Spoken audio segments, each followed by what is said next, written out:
Welcome to the Money Watch Show. It's Tuesday, January 30th. Are you ecstatic? Tax season is open. I figured you would be. We're going to be talking a lot about taxes. Don't worry, because when you are the program that helps take the mystery out of your financial life, we talk taxes because it impacts all of us.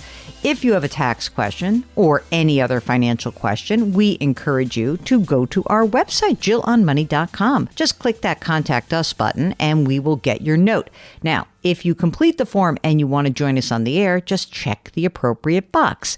2 ways to join us on the air. There's audio, which is what we're doing right now. And there's also video, our new YouTube show called Jill on Money, powered by The Compound.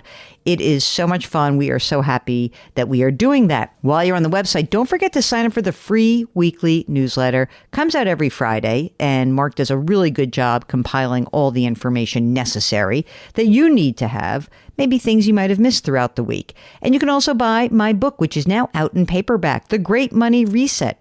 Hey, maybe if you didn't buy it in a hardcover, time for a paperback version. And you should also check out our brandy new updated Jill on Money live webinar, because we have a guest coming in March who's one of my favorite people, Cal Newport, productivity expert, attention expert, just a great guy. I think you really like it. So check that out. Jill on Money Live, $35. And that's where you have access to quarterly live webinars and lots of other bonus content. Okay, today we are talking to a recidivist listener who's been on the air a long time ago already, in 2018. John from Houston is back. John, welcome to the program. How are you? I'm good. Thank you so much, Jill and Mark, for having me. I'm super excited to talk to you guys again. So here's the big question. How have you been over the last 6 years? Great. You know, some ups and downs, but I'm still here. All right. So yeah, life is good. When you came on 6 years ago, what was why did you join us then? Yeah.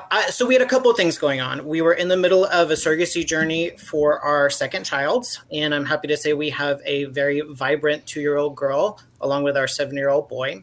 I had also been working for a company that was acquired, so job security was questionable.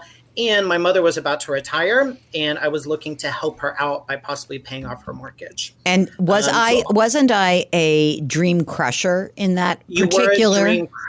Yes, correct. You were a dream crusher. So I did not pay off my mother's mortgage, and she did retire, and her teacher retirement actually ended up being higher than her paycheck. So everything worked out perfectly. Come on. That's good. Okay, so we're done. Thanks for the update. Bye. So you have, wait a second. You have a 2-year-old girl. You have a 7-year-old boy. You're busy. Correct. Yes, we're very busy. Let's just go through a few of the facts, though. How old are you, John? Sure.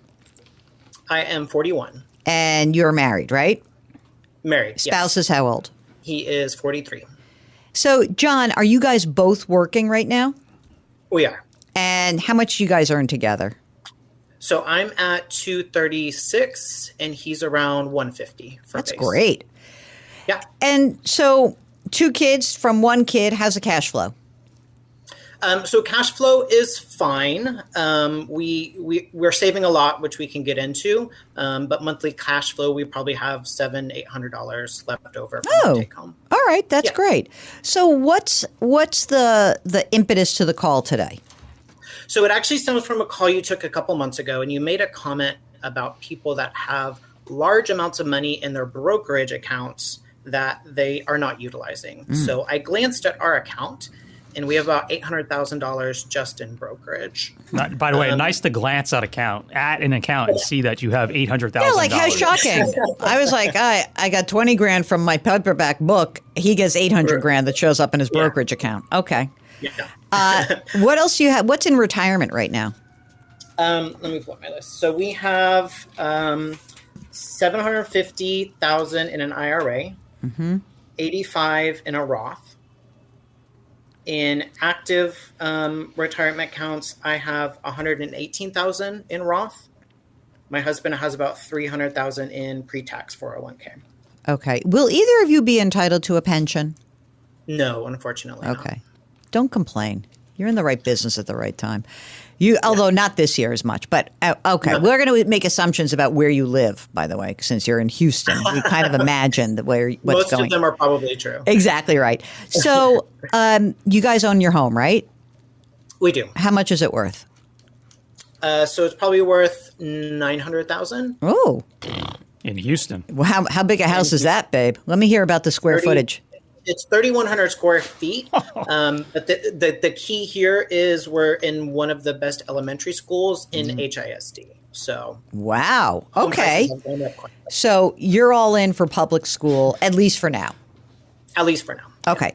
How about an outstanding mortgage on that 900,000, 3,100 square feet, Mark? You wouldn't even know what to do with all that I really space. It's crazy. What's your outstanding mortgage? So we're at 350, and it's 2.75 interest. Does that hurt you? Does that actually hurt you, Mark, when you hear 2.75? The interest rate, yeah. Hey, what are you going to do? It is what it is. You've let it go. Yep. All right. We're into letting go. I got Mark a little Zen raking garden, and In case people aren't aware, my wife and I recently bought a new place, and the mortgage rate is a whopping 6.25%. I mean, it probably seems good right now compared to what it could have been. And how many square feet, Mark? Maybe 1,500. Well, that's like kind of the same as me. We live in you know what, New Yorkers, we learn to live in small spaces. One of my first apartment, what was your studio? How many square feet was that? 350, 400. No way. That's teeny. For a decade. I never was in that apartment, was I? No. My first apartment in New York was a rent-stabilized apartment on 63rd Street between 2nd and 3rd, and it was 650 square feet, and it was $600 a month. Yeah. 1987. 1987, yeah. Mine was 350, 400, and for a decade, I paid $1,000 a month. The owners never increased the rent. You were such a good tenant. They loved you. They loved me. I never met them. They lived on the West Coast. Amazing. All right. Now, let's get back to John. So, John, you're staying in the house. You got a bunch of money, and you've got this extra $700 or $800 a month that's coming in. Plus, you have this brokerage account. What's the game plan here? Are you putting money away for the kids for college or what? We are. So we've been contributing a 529 since they were born. We do $700 per month per kid. Okay. My thought was, since we had extra funds in our brokerage, to use some of that and reallocate it and Superfund their 529s. I like that, Mark. Don't you? Okay, good. Right, Mark, are you into that? Like the Superfunding? Yeah. Just do it and get it over with? Do it and done. Exactly. I mean, I guess the downside is you put too much money in, right? I guess that is a possibility. How much money's in there right now? So for the older child, we have 46,000. In our 2-year-old, we have 25,000. Are we thinking of funding a public or a private education? I think we might want to split the difference a bit. I could see at least the older child maybe going out of state, but public school.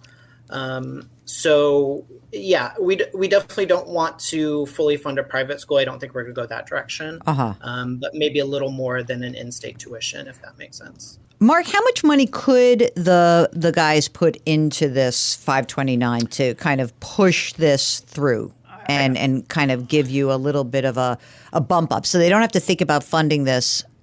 They could just get it over with. Yeah, right I think what's the limit this year is 18,000. Yep. Times basically 5 years. Right. And they can both do it. So that's 90 and 90, right? Yeah, I mean, they could easily put in, I don't think they have to put in that full amount just based on what he just said about, not going to the private route.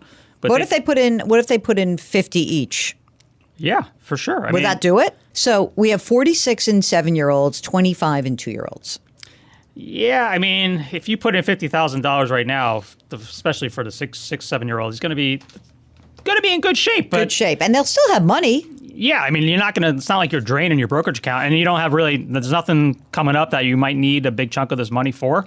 No, we're going to do house renovations probably over the next year. So it'll take a bit of that, but how much? Not more than, well, we just did our bathroom, and that was probably $35,000. You hear that, Mark? $35,000 for a bathroom in Houston. Okay, thanks. Right, we have solid contractors here. Yeah, I bet.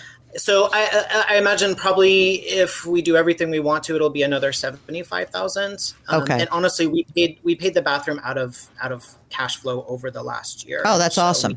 We didn't touch our brokerage. Where's that brokerage account? Are you managing it somewhere? I moved everything last year. I was with an active manager, and I moved everything to Vanguard Digital Advisor. Oh, how's that working out for you?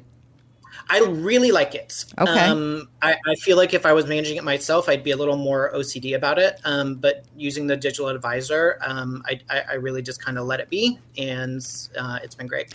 Is there money in cash in the brokerage right now or not? No, everything's invested.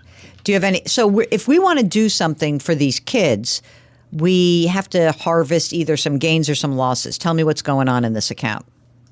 Correct. So I've only had it for less than a year. So I don't think there's going to be a huge amount of capital gains. My tax bill for this year is going to be quite a bit because of the switch from the active over to Vanguard. Okay. So I think selling from this year is just going to be the gains for the past 10 months or so. Although that could be significant. Are there any losses? Do you have any losses? No, not that I'm aware of.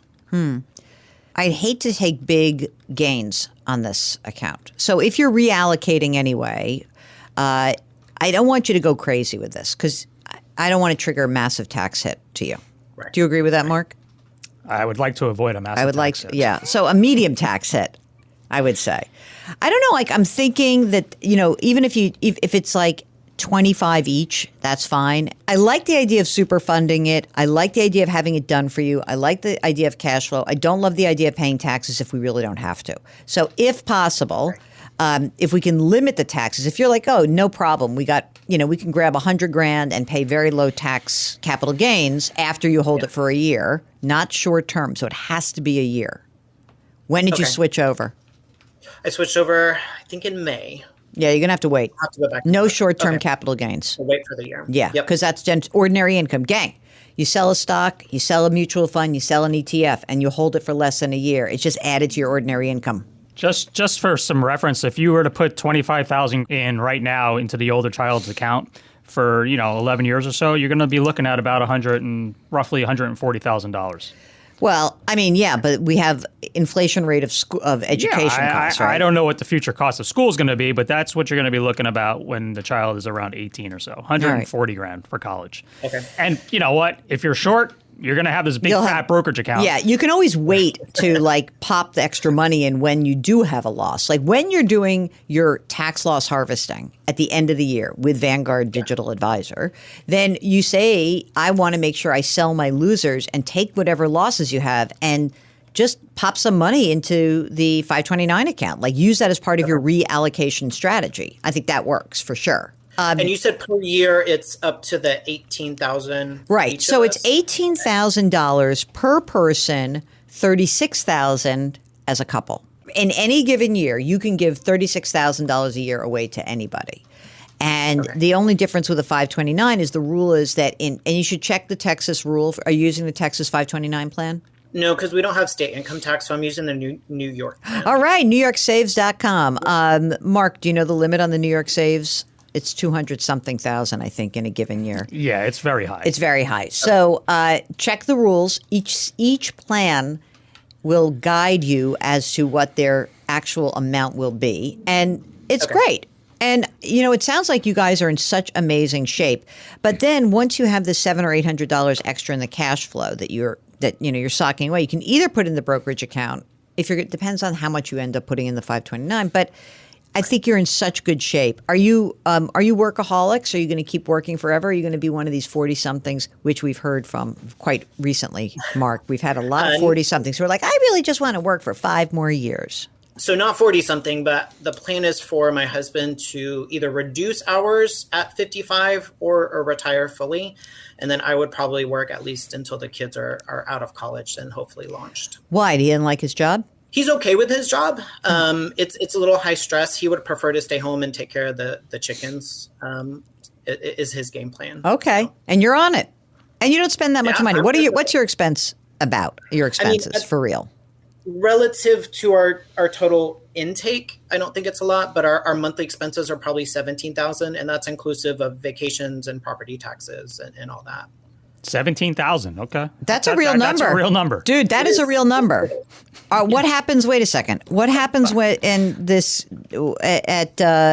age 55, which, let's see, he's 43. In 12 years, do you think it's still that high? Or is that because of childcare or what? Yeah, some of it's childcare. We still have one in daycare. And, kind of our flex expenses for the kids are pretty high right now. in terms of activities and just kid stuff. So he's just what? Wait a second. Just so I'm clear about this, you make $236.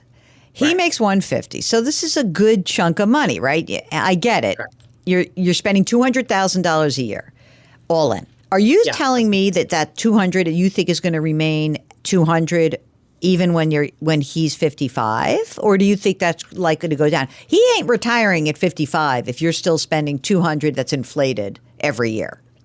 Agreed. So some of it will make up because our savings rate is very high right now. Oh, wait a minute. So wait a second. You're saying the 17 includes savings? So 17 is what we spend. What I'm saying for retirement savings is we're maxing out our 401ks, and I'm currently maxing out a backdoor Roth as well. Okay. So I can offset some of the income loss just by not saving. Hopefully we won't have to be saving as much in 12 or 13 years. Any more kids? No, we are done. Oh, wow. You got that? No. It was a little inside. Look on his face. Yeah. Do you have all of your estate documents done? You have your insurance in place? Everything good? We have estate documents. We need to update them. They have generic children in them, but we haven't updated them with their actual children. Let's get that done. I did. You mentioned it, I think, this week on one of the podcasts. I paid for the legal benefit through work. Great. So we'll get that taken care of this year. All right. What else can we do for you? So going forward, like you said, with these extra funds, my plan was just to put them in brokerage. Yeah. It feels like we're maxing out all the tax advantage stuff that we can. Absolutely. So just keep on plowing through the brokerage. Are you guys doing an HSA? Yeah. So I started a new job a year and a half ago, and that's how I got access to the back door. And they have a pretty generous HSA. So Great. we're maxing out HSA as well. Okay. Yeah. Then There's a lot going on. You're maxing out basically all the accounts that you can be. John and husband. So yeah, just do the brokerage account. Yeah, spending like crazy. These are the guys, when people talk about like, oh, I hope my neighborhood gets gentrified by gay men who make a lot of money. This is who they're talking about, John and his husband. These guys are in their 40s. They basically have $1.8-ish million. They make a ton of money. They're going to be saving a lot for the next decade plus. But they make a ton of money. Yeah, they're going to be in really solid shape. All right. Another member of the Jillionaires Club. John, you're the best. Yes. Thank you for joining us Thank you. today. If you would like to join us on the program, again, all you need to do is go to JillOnMoney.com and click the Contact Us button. And Mark does everything else because Mark is just the best co-host and executive producer and web king of all things. He's my chief operating guy, or cog. I like that, Mark. Maybe instead of chief operating officer, you could be the cog, the chief operating guy, for my life at least. We're distributed by Paramount Global. We drop our episodes every Tuesday and Thursday. Please leave us a rating and review wherever you listen. And of course, we encourage you to do something nice for someone else today. Change your work, change your wealth, change your life. Thank you for listening, and we'll talk to you on Thursday.